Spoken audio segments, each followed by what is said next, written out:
Wah, tadi siang Ajis, pacarnya si Ajis naik ke Gunung Baru sendirian, Wak. Tapi sekarang dia belum datang. Nah, by the way, Wak, Gunung Barunya adalah anak Gunung Rinjani, kata Wawa, yang waktu itu juga baru dibuka untuk pendakian. Dengar itu, panik mereka. Astagfirullahaladzim, dia pergi sendirian. Apa nggak kau larang dia, Naya? Kalau dia kenapa-napa gimana? Orangnya juga, oh iya, ya mana si Ajis? Baru nggak mungkin karena keramaian waktu itu mereka kan, Wak. Nggak ngeh nih kalau Ajis nggak ada di situ. Iya, we, maaf, aku udah ngelarang sampai berantem pun kami, tapi dia tetap nekat. Nah, nggak lama Indah, si pemandu kelompok 1, langsung lah kan dia tahu tuh info ini. So laporlah ke kawan-kawan lain, termasuk kawan-kawan cowok. Weh, Ajis pergi sendirian ke Gunung Baru, katanya. Kesal lah orang-orang ini, Wak. Sama kayak Indah sama kawan-kawan yang cewek yang lain, mereka juga nyalahin Naya gara nggak cegah si Ajis. Kok kalau nggak bisa cegah sendiri kan kok bisa panggil kita? Waduh, elang kalau si Ajis tuh pergi sendiri nggak kan pergi juga nya, dia pokoknya disalahin lo si Naya di situ.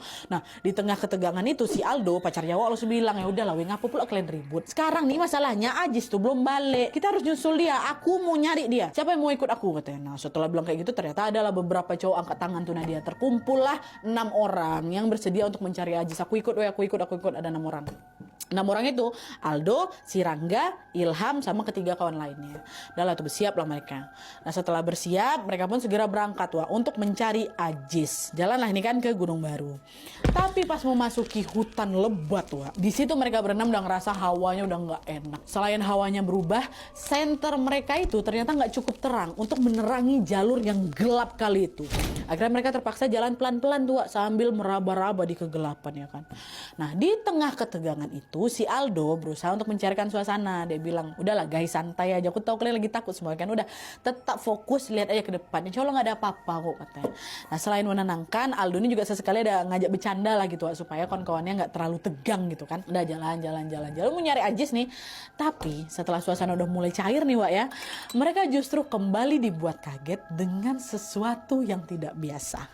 Jadi setelah menempuh perjalanan di hutan yang gelap itu, akhirnya mereka sampai, Wak, di persimpangan jalur. Nah, pas berada di persimpangan jalur itu, tiba-tiba ada bayangan putih, Wak, yang lari-larian dari kejauhan di depan mereka, di depan. Dah, berlari-lari si bayangan putih itu.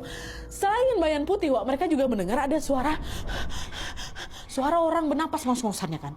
Nah, karena penasaran, Aldo nanya, guys, Tengok nggak kalian bayangan depan kita tuh? Iya weh, kami lihat.